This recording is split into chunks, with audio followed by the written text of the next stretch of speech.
बिस्मिल्लाहिर्रहमानिर्रहीम। अस्सलाम वालेकुम viewers. I am Arshad Khan. मैं आप सबको अपने चैनल लेट्स लर्न पर वेलकम करता हूँ। आज हम बात करेंगे मैक्रो इकोनॉमिक्स के बारे में। मैक्रो इकोनॉमिक्स क्या है, इसकी डेफिनेशन क्या है, इसका कॉन्सेप्ट क्या है और इसके साथ साथ जो की इंडिकेटर्स हैं मैक्रो इकोनॉमिक्स के, उसके बारे में हम बात करेंगे। बेसिक जो कॉन्सेप्ट्स हैं तमाम के तमाम मैक्रो इकोनॉमिक्स के रेलिवेंट, उनको डिटेल से हम जो है वो इस वीडियो में डिस्कस करेंगे। वीडियो की तरफ जाने से पहले आपसे रिक्वेस्ट है कि मेरे चैनल को सब्सक्राइब कर दें और अगर आपको वीडियो पसंद आए तो उसको ज़रूर लाइक और कमेंट ज़रूर कीजिएगा। चलते हैं वीडियो की तरफ। सबसे पहले हम डेफिनेशन देखते हैं कि मैक्रो इकोनॉमिक्स क्या है। आप जानते हैं कि इकोनॉमिक्स की मेजर जो फील्ड्स हैं वो दो तरह की हैं, एक माइक्रो है और एक मैक्रो है। आज हम बात कर रहे हैं मैक्रो इकोनॉमिक्स के बारे में। तो जो मैक्रो इकोनॉमिक्स है वो बेसिकली बेशक वो आउटपुट हो, कंजम्पशन हो, इन्वेस्टमेंट हो, उसके एग्रीगेट के बारे में हम इसमें स्टडी करते हैं। यानी कि जब भी हम मैक्रो इकोनॉमिक्स की बात करते हैं तो हम एग्रीगेट को स्टडी कर रहे होते हैं। बेशक वो आउटपुट का एग्रीगेट हो, कंजम्पशन का एग्रीगेट हो, इन्वेस्टमेंट का एग्रीगेट हो, एम्प्लॉयमेंट लेवल की बात हो, इकोनॉमी, ओवरऑल इकोनॉमी की हम इसमें बात करते हैं। यानी कि हम इसमें इंडिविजुअल्स को, इसमें हम इंडिविजुअल फर्म्स को, इंडिविजुअल ऑर्गेनाइजेशंस को स्टडी नहीं करते, बल्कि हम एज अ होल एक इकोनॉमी की बात करते हैं। एज अ होल जो है मुकम्मल जो इकोनॉमी है उसकी हम बात करते हैं। इसमें एग्रीगेट जो है तमाम चीज़ों का उसकी हम बात करते हैं कि हमारा एग्रीगेट आउटपुट क्या है, एग्रीगेट हमारी कंजम्पशन कितनी है, एग्रीगेट हमारा लेवल ऑफ इन्वेस्टमेंट क्या है। ठीक है, तो ये इस तरह की जो मेन जो होल इकोनॉमी के लेवल की चीज़ें हैं उसको हम इस इकोनॉमिक्स की इस ब्रांच में डिस्कस करते हैं। नेक्स्ट हम चलते हैं जो मैक्रो इकोनॉमी के मेन कंसर्न्स हैं, जो मेजर कंसर्न्स हैं वो तीन है। इसमें हमने लिखे हैं अनएम्प्लॉयमेंट, इन्फ्लेशन और आउटपुट ग्रोथ। इनको हम वन बाय वन डिस्कस भी कर लेते हैं। आप जानते हैं अनएम्प्लॉयमेंट क्या है। Unemployment refers to the situation where the population of a country do not find work to earn their livelihood. यानी कि वो लोग जो काम करना चाहते हैं, एबिलिटी भी रखते हैं काम करने की, लेकिन उनको जो है वो कोई उनके रेलिवेंट जॉब जो है वो नहीं मिल पाती, तो उसको हम अनएम्प्लॉयमेंट का नाम देते हैं। देखिए unemployment refers that ratio of labour force which fails to get employment. यानी कि लेबर फोर्स की वो रेशो जिनको एम्प्लॉयमेंट नहीं मिलती। लेबर फोर्स के बारे में भी मैं आपको आगे जाकर वीडियो में बताऊंगा कि लेबर फोर्स क्या होती है। अनएम्प्लॉयमेंट रेट इज़ अ की indicator of the economies health. यानी कि अनएम्प्लॉयमेंट जो है वो किसी भी इकोनॉमी की हेल्थ का एक की इंडिकेटर होता है। एग्जिस्टेंस जो है अनएम्प्लॉयमेंट की seem to imply that aggregate labour market is not in equilibrium. यानी कि हमें अनएम्प्लॉयमेंट से ये पता लगता है कि जो हमारी मार्केट है, लेबर मार्केट, वो इक्विलिब्रियम में नहीं है। यानी सप्लाई ऑफ लेबर ज़्यादा है लेकिन डिमांड ऑफ लेबर जो है वो क्या है, कम है। तो उस सूरत में अनएम्प्लॉयमेंट जो है वो प्रिवेल करती है इकोनॉमी के अंदर। चलते हैं इन्फ्लेशन की तरफ। इन्फ्लेशन का मतलब सिंपल आप जानते हैं कि इंक्रीज़ हो जाता है ओवरऑल प्राइस लेवल में, उसको हम इन्फ्लेशन का नाम देते हैं। इसमें एक और टर्म मैंने साथ लिखी है हाइपर इन्फ्लेशन। ये एक रैपिड इंक्रीज़ होती है, very rapid increase in the overall price level. यानी कि अगर बहुत ज़्यादा जो है वो एकदम से हाइक्स जो हैं बहुत ज़्यादा जो आ जाएँ, 100% से भी ज़्यादा प्राइसेस जो है इंक्रीज़ कर जाएँ, तो उसको हम हाइपर इन्फ्लेशन का नाम देते हैं। और ये एक रेयर फिनोमेना है, बहुत कम इकोनॉमीज़ में ऐसा होता है, ख़ासतौर पर जहाँ पर जंग छिड़ जाए या कुछ ऐसे अनप्रेडिक्टेबल कोई काम हो जाए, उन इकोनॉमीज़ में हाइपर इन्फ्लेशन होने का खतरा होता है। इन्फ्लेशन के ऑपोजिट डिफ्लेशन होती है।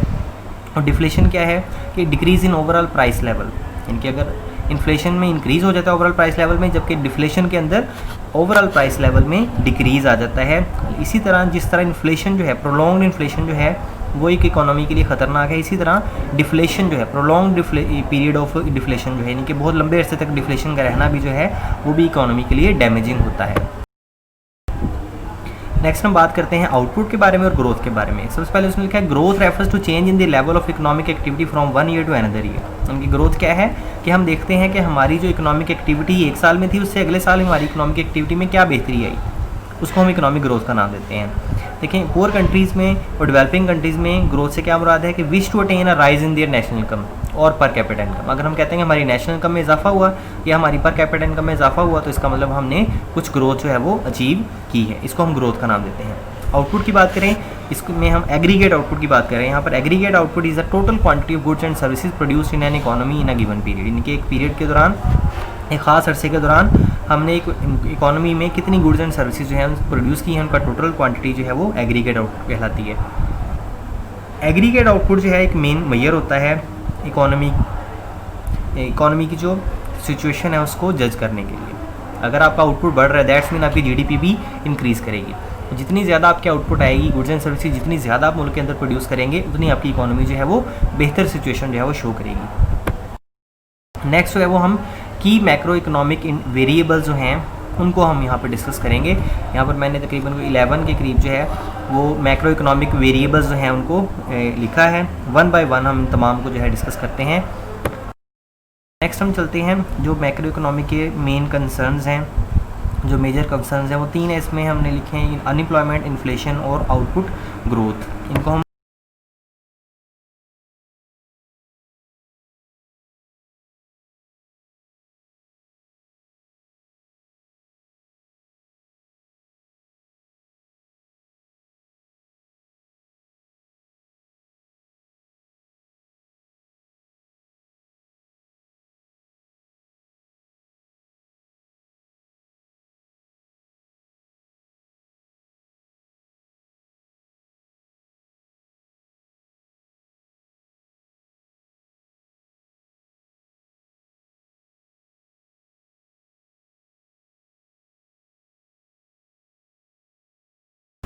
नेशनल इनकम की बात कर लें तो national income is the total value of all goods and services produce within a nation over a specific period of time, representing the sum of wages, profits, rents, interest and pension payment to residents of the nation. यानी कि हम इसमें अगर इसको calculate करना चाहें तो हम क्या करेंगे, हम तमाम जो वेजेस हैं, प्रॉफिट्स हैं, इन तमाम चीज़ों को ऐड कर लेंगे तो आपके पास नेशनल इनकम शो हो जाएगी।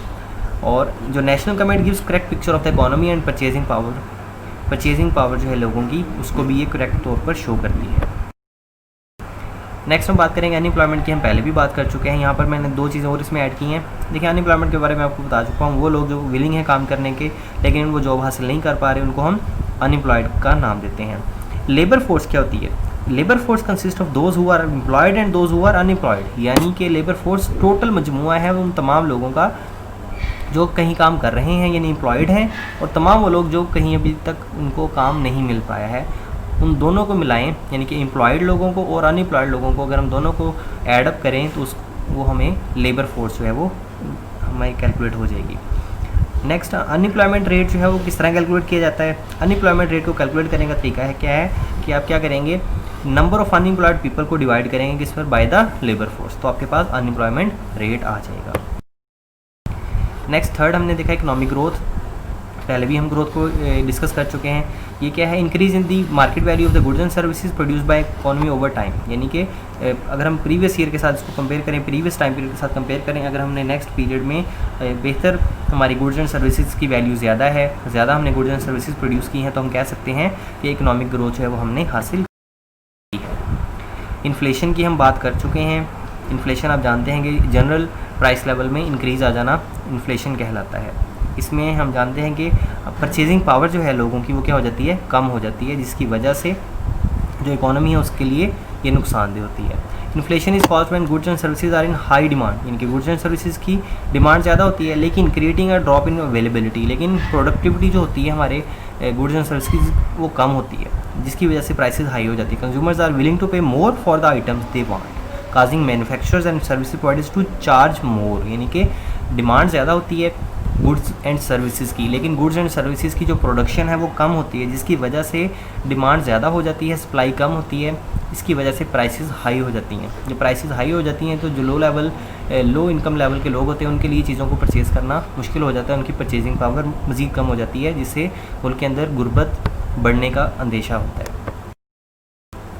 इंटरनेशनल ट्रेड की हम बात करें, इंटरनेशनल ट्रेड आप जानते हैं कि गुड्स एंड सर्विसेज का एक्सचेंज बिटवीन कंट्रीज जो है वो इंटरनेशनल ट्रेड कहलाता है। This type of trade gives rise to a world economy in which prices, supply and demand affect and are affected by global events. यानी कि तमाम international trade में हम क्या करते हैं, तमाम ममालिक एक दूसरे के साथ तिजारत करते हैं, जिसकी वजह से डिमांड, सप्लाई और तमाम चीज़ें इफेक्ट होती हैं, और एक मुल्क की अगर डिमांड और सप्लाई इफेक्ट होती है उसकी वजह से दूसरे जो ममालिक जो उसके साथ ट्रेड कर रहे हैं उनकी भी डिमांड, इनकी इकोनॉमी पे भी उसका इफेक्ट जो है वो आ सकता है। International trade allows to expand markets for both goods and services that otherwise may not been available to all. यानी कि इंटरनेशनल ट्रेड जो है उससे फ़ायदा ये होता है कि हमारी जो मार्केट्स हैं वो एक्सपैंड कर जाती हैं, और उसके साथ साथ हमारी वो गुड्स एंड सर्विसेज जो हमें शायद यहाँ पर अवेलेबल ना हो वो भी हमें अवेलेबल हो जाती हैं। नेक्स्ट हम बात करेंगे बैलेंस ऑफ पेमेंट की, BOP की। बैलेंस ऑफ पेमेंट जो होता है किसी भी मुल्क का, वो डिफरेंस होता है बेसिकली, हम कह सकते हैं कि एक्सपोर्ट और इंपोर्ट का डिफरेंस, इनके गुड्स एंड सर्विसेज दोनों की अगर हम मिलाकर बात करें, इनके गुड्स एंड सर्विसेज जो आपने एक्सपोर्ट की हैं और गुड्स एंड सर्विसेज जो आपने इंपोर्ट की हैं, उनका जो डिफरेंस होगा उसको हम बैलेंस ऑफ पेमेंट का नाम दे देते हैं। लिखा है कि balance of payment of a country is the record of all economic transactions between the residents of a country and the rest of the world in a particular period. ये भी खास टाइम पीरियड के दौरान होगा। अगर इसमें next एक important चीज़ लिखी है कि these transaction are made by individuals, firms and government bodies, thus the balance of payments includes all external visible and non visible transaction. देखें बैलेंस ऑफ पेमेंट जो है उसमें विजिबल नॉन विजिबल यानी कि गुड्स एंड सर्विसेज दोनों शामिल हैं, जबकि बैलेंस ऑफ ट्रेड के अंदर सिर्फ विजिबल आइटम शामिल होती हैं, यानी कि जो फिजिकल गुड्स हैं वो शामिल होती हैं, नॉन फिजिकल गुड्स जो हैं वो बैलेंस ऑफ ट्रेड में शामिल नहीं होती, जबकि बैलेंस ऑफ पेमेंट में विजिबल और नॉन विजिबल दोनों चीज़ें शामिल की जाती हैं। नेक्स्ट है monetary policy. Monetary policy state bank जो है यानी कि पाकिस्तान में अगर हम बात करें तो स्टेट बैंक ऑफ पाकिस्तान इसको जो है वो मॉनिटर करता है, इसको डिज़ाइन करता है। तमाम ममालिक के अंदर जो है वो मॉनिटरी पॉलिसी जो उन कंट्रीज़ के सेंट्रल बैंक होते हैं वो डिज़ाइन करते हैं। पाकिस्तान के अंदर इस वक्त जो रेट चल रहा है इंटरेस्ट रेट डिस्काउंट रेट वो 7% है। इसके बाद physical policy government of Pakistan बनाती है, मिनिस्ट्री ऑफ फाइनेंस जो है इसकी जिम्मेदार होती है बनाने की। फिजिकल पॉलिसी बनाने मकसद सिर्फ यही होता है कि हम किस तरह से अपनी स्पेंडिंग्स करेंगे और किस तरह से अपने रेवेन्यूज़ को जनरेट करेंगे, यही पॉलिसी जो है वो फिजिकल पॉलिसी कहलाती है। इंटरेस्ट रेट, जैसे हमने मॉनिटरी पॉलिसी के बारे में डिस्कस किया, इंटरेस्ट रेट वो रेट होता है जिस रेट पर जो है बारोवर्स को अपनी मनी जो है वो बारो कर सकते हैं। आप जानते हैं कि मॉनिटरी पॉलिसी में इंटरेस्ट रेट जो है वो डिफ़ाइन किया जाता है एवरी 3 मंथ्स। तो इस वक्त पाकिस्तान में 7% चल रहा है। इंटरेस्ट रेट जो है वो बहुत इंपॉर्टेंस रखता है इन्वेस्टमेंट के बारे में। स्टॉक मार्केट, शेयर्स की मार्केट को हम स्टॉक मार्केट या इक्विटी मार्केट कहते हैं। यहाँ पर तमाम बायर्स और सेलर्स हैं वो एक जगह पर इकट्ठे होते हैं ताकि वो अपने शेयर्स की ट्रांजैक्शंस कर सकें। किसी भी मुल्क की अगर इकोनॉमी की हेल्थ को जानना है हमने तो उसके लिए एक मेजर इंडिकेटर स्टॉक मार्केट भी होती है। अगर उसकी स्टॉक मार्केट प्लस में जा रही है, पॉजिटिव में जा रही है, ग्रोथ कर रही है, तो हम कह सकते हैं कि उस मुल्क की इकोनॉमी जो है वो बेहतरी की तरफ जा रही है। तो स्टॉक मार्केट भी एक इम्पॉर्टेंट इंडिकेटर होता है इस चीज़ के हवाले से कि इस मुल्क की इकोनॉमी कैसी है। बिज़नेस साइकिल की अगर हम बात करें, बिजनेस साइकिल या इसको इकोनॉमिक साइकिल भी कहा जाता है, बूम बस्ट साइकिल भी कहा जाता है, refers to fluctuations in aggregate production, trade and activity over several months और years in a market economy. इनके मार्केट इकोनॉमी में जो अप्स एंड डाउन्स आते रहते हैं, बेसिकली उसी को हम बिजनेस साइकिल का नाम देते हैं। देखिए business cycle is the downward and upward movement of levels of gross domestic product, GDP अगर आपकी ऊपर जा रही है या नीचे आ रही है, and refers to the period of expansion and contraction in the level of economic activities. अगर आपकी इकोनॉमिक एक्टिविटीज़ हैं वो बेहतर जा रही हैं, आपकी प्रोडक्शंस बढ़ रही हैं, आपकी सेल्स बढ़ रही हैं, आपके प्रॉफिट्स बढ़ रहे हैं, इन्वेस्टमेंट में इजाफा हो रहा है, एम्प्लॉयमेंट लेवल जो है वो बढ़ रहा है, तो हम कह सकते हैं कि इकोनॉमी जो है वो एक बूम की तरफ जा रही है, बेहतर पोजीशन में जा रही है, एक्सपेंशन की तरफ जा रही है।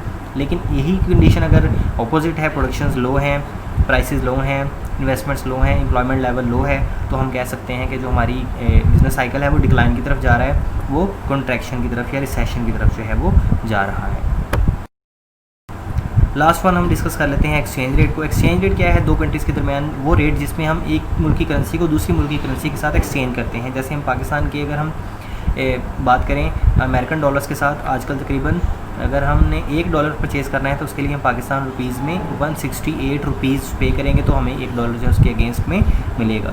इसको हम एक्सचेंज रेट का नाम देते हैं। इसकी दो जो है बेसिक इसमें एक्सचेंज रेट्स यूज़ किए जाते हैं, एक नॉमिनल एक्सचेंज रेट है और एक रियल एक्सचेंज रेट है।